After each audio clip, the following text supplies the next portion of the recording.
Hello friends, welcome back to my channel Pooja Sharma boutique. आज मैं आप लोग के साथ साड़ी गाउन बना के शेयर करूंगी, जिसमें मैंने गाउन से दुपट्टे को अटैच किए हैं। तो ये आप देख सकते हैं मैंने यहाँ पर किस तरह से दुपट्टे को वेयर किए हैं। ये बहुत ही कंफर्टेबल है और बहुत ही इजीली इसे वेयर कर सकते हैं। तो चलिए शुरू करते हैं इसे बनाना।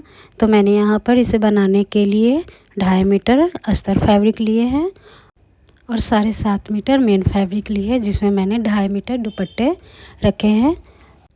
तो चलिए शुरू करते हैं इसे बनाना। तो सबसे पहले मैं यहाँ पर अस्तर पे कटिंग करूँगी। तो ये जो मेन फैब्रिक है उसे मैं साइड कर देती हूँ। तो मैंने यहाँ पर अस्तर को 4 फोल्ड करके बराबर से रख लिए हैं। ये आप देख सकते हैं। यहाँ पर मैंने फोल्डेड साइड अपनी तरफ रखी है और ओपन साइड सामने की तरफ। तो अब मैं इसकी मेजरमेंट लूँगी। तो मेरे गाउन की लेंथ 52 इंच है। तो मैंने यहाँ पर अस्तर में 3 इंच माइनस किए हैं। जो मेन फैब्रिक है तो उससे हमें 2 से 3 इंच कम ही रखना है अस्तर में। तो यहाँ पर मैंने 50 इंच पर निशान लगा देना है। मैंने यहाँ पर 1 इंच प्लस किए हैं जो सिलाई में जाएगी। तो इस तरह से 50 इंच पर निशान लगा दूँगी।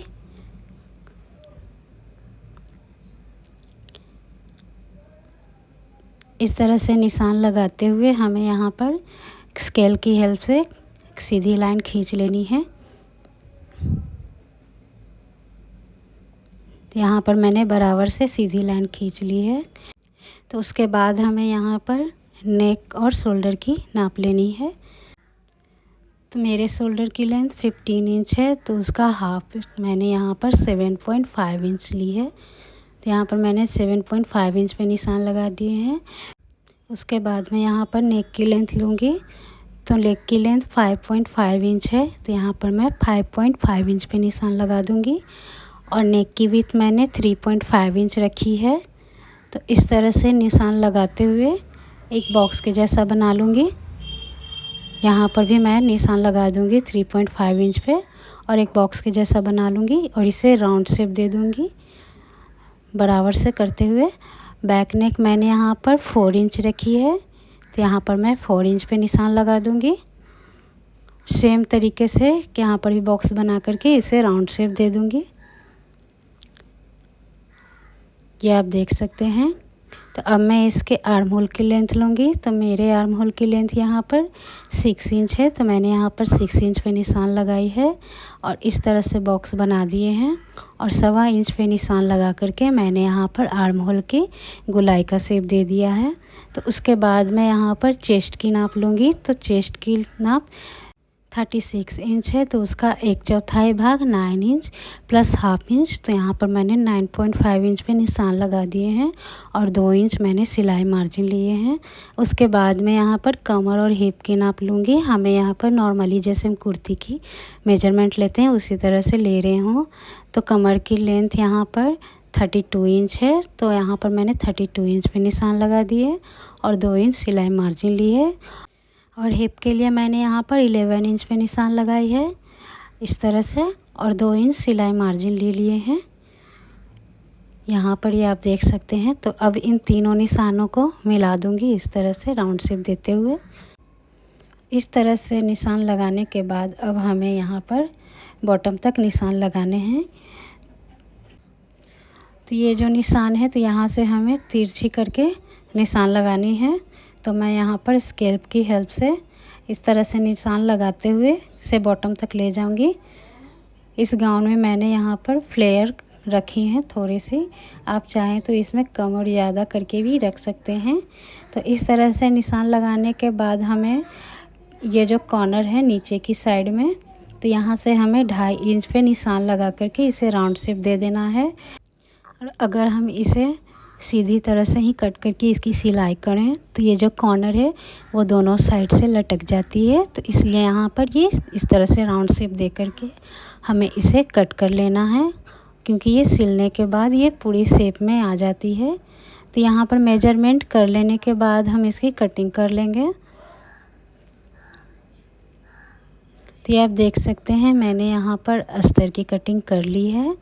तो अब मैं यहाँ पर इन दोनों पार्ट को अलग कर दूँगी और इसके नेक की कटिंग कर लूँगी। तो यहाँ पर मैं पहले फ्रंट पार्ट को इस तरह से बराबर से करके पहले इसकी कटिंग करूँगी। तो यहाँ पर मैंने इसे बराबर से करके रख लिए हैं। तो ये जो आर्म होल है, तो यहाँ पर मैं पहले 1/2 इंच अंदर की साइड में निशान लगा दूँगी। और जो फ्रंट नेक है तो पहले मैं उसकी कटिंग कर लेती हूँ। इसकी कटिंग करने के बाद अब मैं इसके आर्म होल की कटिंग करूँगी। तो यहाँ पर मैंने फ्रंट पार्ट की कटिंग कर ली है। अब मैं इसके बैक पार्ट की कटिंग करूँगी। तो बैक पार्ट की कटिंग करने के लिए मैंने यहाँ पर बैक पार्ट को इस तरह से रख लिए हैं और जो फ्रंट नेक मैंने कटिंग की थी तो उसे यहाँ पर रख करके उसकी नेक की विड्थ ले लूँगी और उसके बाद मैं 4 इंच पे निशान लगा करके इस तरह से राउंड शेप दे दूँगी और उसके बाद इसकी नेक की कटिंग कर लूँगी। तो मैंने यहाँ पर अस्तर के नेक की कटिंग कर ली है। तो अब मैं इसके मेन फैब्रिक की कटिंग करूँगी। तो मेन फैब्रिक की कटिंग करने के लिए मैंने यहाँ पर ये जॉर्जेट फैब्रिक लिए हैं और ये 7.5 मीटर है। तो पहले मैं इसमें से इसके दुपट्टे को कट करके निकाल लूँगी। तो मैं यहाँ पर 2.5 मीटर नाप करके इसके दुपट्टे की कटिंग कर लूँगी। तो आप देख सकते हैं मैंने यहाँ पर दुपट्टे को कट करके साइड कर दिए हैं। तो अब मैं इसमें से गाउन की कटिंग करूँगी। गाउन की कटिंग करने के लिए यहाँ पर मैं फैब्रिक को ओपन कर लेती हूँ और हमें जितनी लेंथ रखनी है गाउन की तो मैं यहाँ पर कट करके निकाल लूँगी। तो मैंने यहाँ पर इसकी लेंथ 37 इंच ली है। बॉटम साइड से मैं इसमें फ्रिल अटैच करूँगी। तो ये आप देख सकते हैं यहाँ पर मैंने 1 इंच सिलाई मार्जिन लेकर 37 इंच पे निशान लगा के इसकी कटिंग कर ली है। तो अब मैं इसके ऊपर अस्तर को रख करके इस तरह से बराबर से इसकी कटिंग कर लूँगी।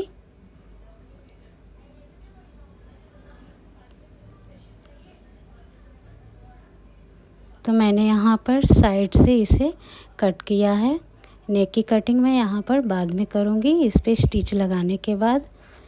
तो यहाँ पर मैंने मेन फैब्रिक में भी घेरे को 2 से 2.5 इंच बढ़ा लिए हैं। अस्तर से मैंने ज़्यादा यहाँ पे रखा है।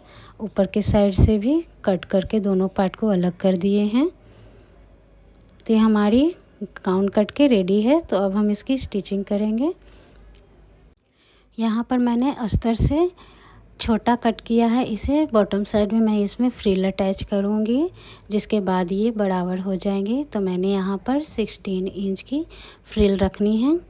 तो इस तरह से हमें अस्तर के ऊपर मेन फैब्रिक को बराबर से रख लेना है और सबसे पहले इसकी नेक की स्टिचिंग करनी है। तो यहाँ पर आप देख सकते हैं मैंने यहाँ पर नेक की स्टिचिंग कर दी है। उसके बाद मैं यहाँ से इसके एक्स्ट्रा फैब्रिक को कट कर लूँगी और छोटे छोटे कट लगा करके इसे पलट दूँगी और उसके ऊपर एक टॉप स्टिच लगा दूँगी। इस तरह से मैं यहाँ पर इसे पलट दूँगी और बराबर से करके हमें यहाँ पर नेक पे फिनिशिंग देते हुए इस पर सिलाई लगानी है।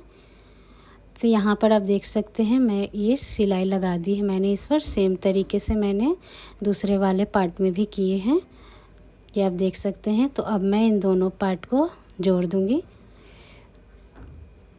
तो यहाँ पर हमें एक पार्ट को इस तरह से सीधा रखना है और एक पार्ट को इसके ऊपर उल्टा करके रख देना है इस तरह से और शोल्डर से इसे बराबर से मिलाते हुए सिलाई करके इसे जॉइंट कर देना है।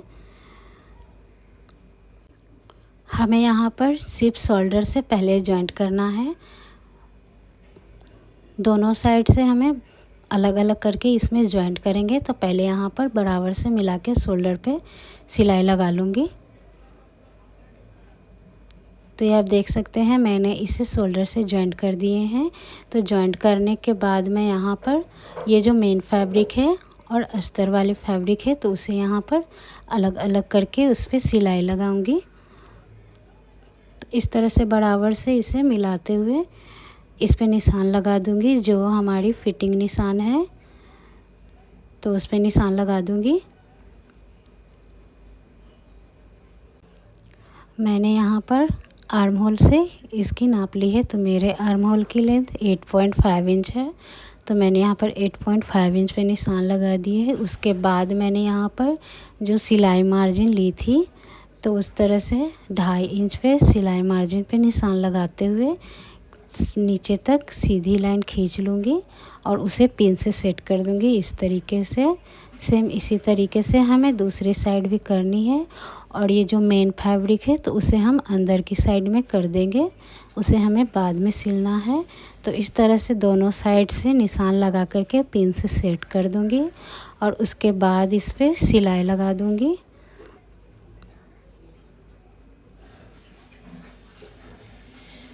तो आप देख सकते हैं मैंने यहाँ पर दोनों साइड से इसकी किनारे पे सिलाई लगा दी है और बॉटम साइड से मैंने 1/2 इंच से भी कम अंदर की साइड फोल्ड करते हुए इस पर सिलाई लगा दी है। तो अब मैं इसके मेन फैब्रिक पर भी सेम तरीके से फिटिंग नाप लेते हुए उस पर भी सिलाई लगा दूँगी। हमें यहाँ पर आर्म होल को अभी नहीं सिलना है।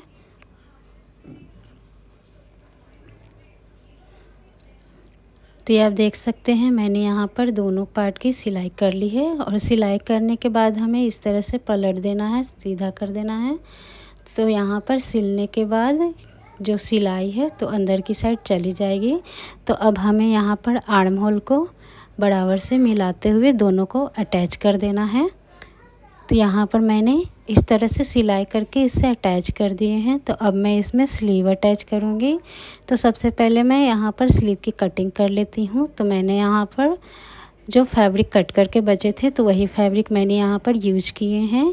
तो यहाँ पर मैंने स्लीव की लेंथ 16.5 इंच रखी है। 1.5 इंच मैंने सिलाई मार्जिन लिए हैं। तो इस तरह से निशान लगाते हुए यहाँ पर मैं 18 इंच पे निशान लगा रही हूँ। 1 इंच बॉटम साइड से फोल्ड करने के लिए और 1/2 इंच सिलाई मार्जिन ली है। यहाँ से मैं 2.5 इंच पे निशान लगा के इसे आर्म होल का शेप दे दूँगी इस तरह से। बाजू की फिटिंग नाप 5.5 इंच है तो मैं यहाँ पर 5.5 इंच पे निशान लगा दूँगी और 2 इंच सिलाई मार्जिन ले लूँगी। तो अब मैं इसकी लेंथ ले रही हूँ। तो मैंने यहाँ पर इसकी लेंथ 10 इंच रखी है इस तरह से। तो अब इन दोनों निशानों को मिला दूँगी इस तरह से और उसकी कटिंग कर लूँगी। तो यहाँ पर आप देख सकते हैं मैंने स्लीव की कटिंग कर ली है। तो अब मैं इसकी स्टिचिंग करूँगी। तो सबसे पहले मैं यहाँ पर बॉटम साइड से फोल्ड करके सिलाई कर दूँगी। उसके बाद यहाँ पर बाजू की फिटिंग नाप लेकर इसकी सिलाई कर लूँगी। उसके बाद यहाँ पर स्लीव की जो आर्म होल है तो उसकी नाप लूँगी इस तरह से। तो यहाँ पर इसकी लेंथ 8.5 इंच आई है और स्लीव की लेंथ यहाँ पर 16.5 इंच है। तो अब मैं इसे गाउन से अटैच कर दूँगी। तो यहाँ पर इस तरह से बराबर से पहले गाउन को रख लेती हूँ।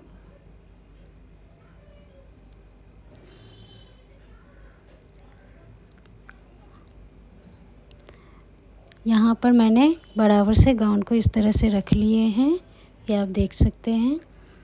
और इस तरह से हमें यहाँ पर दोनों साइड से स्लीव को बराबर से मिलाते हुए इस पे सिलाई लगा लेनी है। ये आप देख सकते हैं हमें यहाँ पर आर्म होल और स्लीव की आर्म होल की लेंथ बराबर ही रखनी है। तो आप देख सकते हैं मैंने यहाँ पर इसमें स्लीव अटैच कर दिए हैं। तो अब मैं इसके बॉटम साइड में फ्रिल अटैच करूँगी। तो सबसे पहले मैं इसकी मेजरमेंट ले रही हूँ। तो आप देख सकते हैं यहाँ पर इसकी लेंथ 36 इंच है। तो हमें यहाँ पर फ्रिल के लिए 16 इंच लंबी फैब्रिक चाहिए। तो 1/2 इंच ऊपर की साइड करते हुए हमें इसकी लेंथ लेनी है। तो यहाँ से हम इसकी लेंथ 16 इंच पे रखेंगे और 1 इंच सिलाई मार्जिन लेंगे। तो यहाँ पर फ्रिल की कटिंग करने के लिए मैंने ये फैब्रिक को डबल फोल्ड में करके रखे हैं। इसकी लेंथ 2.5 इंच है। तो यहाँ से मैं निशान लगा दूँगी। मैंने यहाँ पर 1 इंच सिलाई मार्जिन ली है। तो इस तरह से निशान लगा करके एक सीधी लाइन खींचते जाऊँगी बराबर से। तो मैं यहाँ पर अलग अलग करके इसकी कटिंग कर रही हूँ। इस तरह से निशान लगाने के बाद पहले मैं यहाँ पर इसकी कटिंग कर लूँगी। मैं यहाँ पर फैब्रिक को अलग अलग करके कटिंग कर रही हूँ। ये बैक और फ्रंट दोनों पार्ट हो जाएंगे। तो यहाँ से इसकी कटिंग करने के बाद हम इसे सेम तरीके से मेजरमेंट लेकर के इसके दूसरे पार्ट की भी कटिंग करूँगी। ये आप देख सकते हैं मैंने यहाँ पर एक पार्ट की कटिंग कर ली है। तो अब मैं यहाँ पर दूसरे पार्ट को भी कट कर लूँगी।